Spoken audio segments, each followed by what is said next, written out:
Welcome. This morning we are pleased to welcome our new Zoom congregation.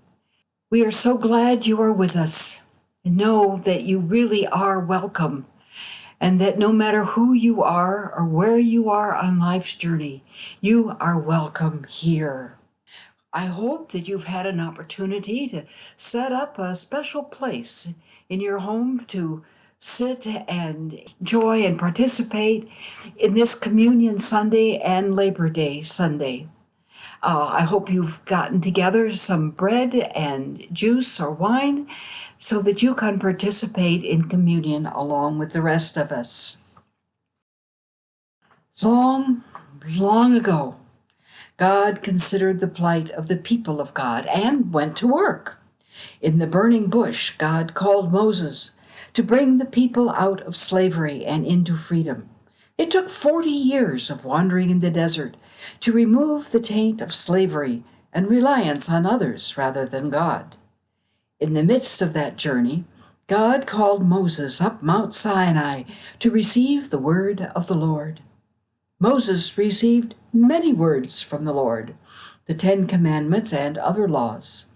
God also commanded the people to build a proper tent for worship and told Moses exactly how to build it. The people brought forth all manner of items that could be used in the building and furnishing of a place of worship and to properly dress the priests who would officiate. Then Moses reminded them and us of all the gifts and talents the Lord God provides.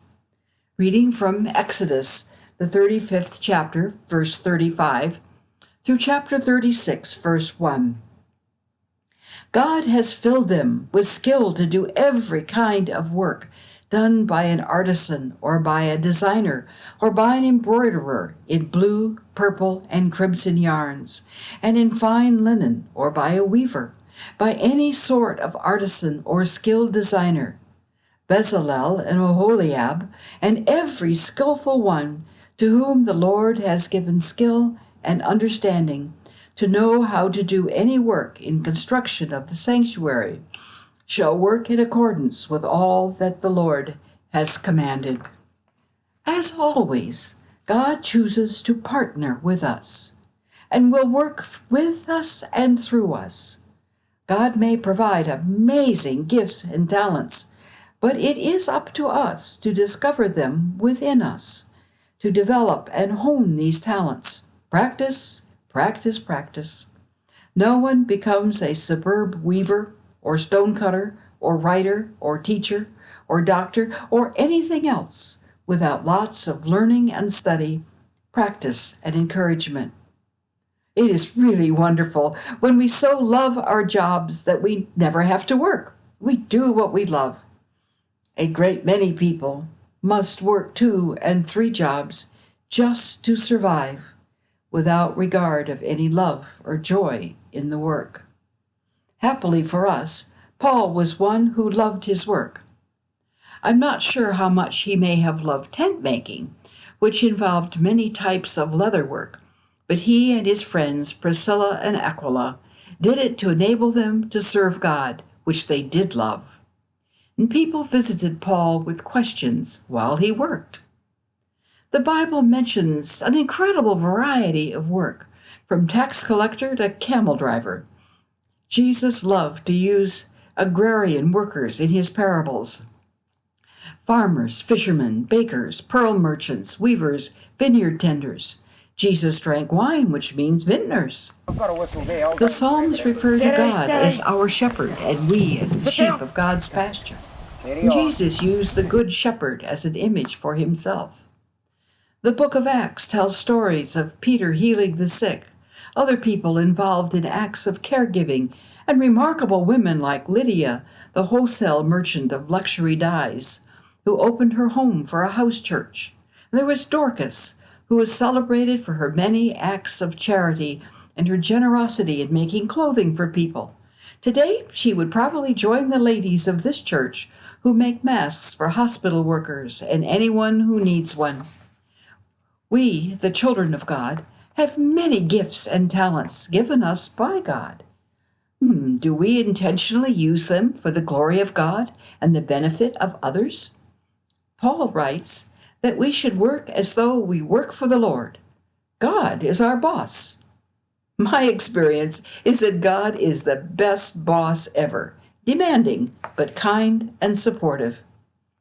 Whatever we do it for God's glory. I was reminded of Brother Lawrence, who lived in the 1600s. Brother Lawrence was born into a very poor family. He himself was large and rather awkward and clumsy. He felt badly that he always seemed to break things. As a teenager, he joined the army to obtain food and shelter. But what he saw and endured during the 30 Years' War drove him back to his childhood faith in God. As a child, he had had an experience of God that remained with him all his life.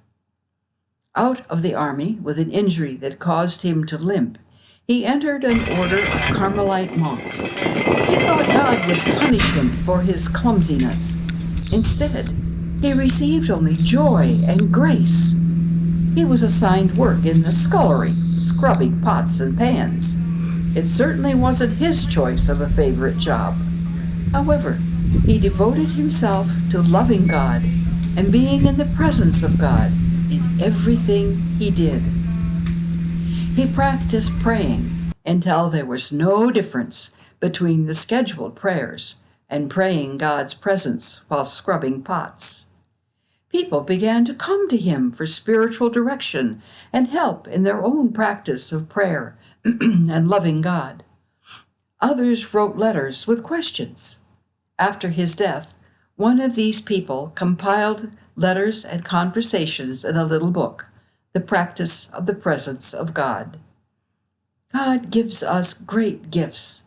They are within us, waiting to be brought forth and honed in ways that give joy and bring nearness to God.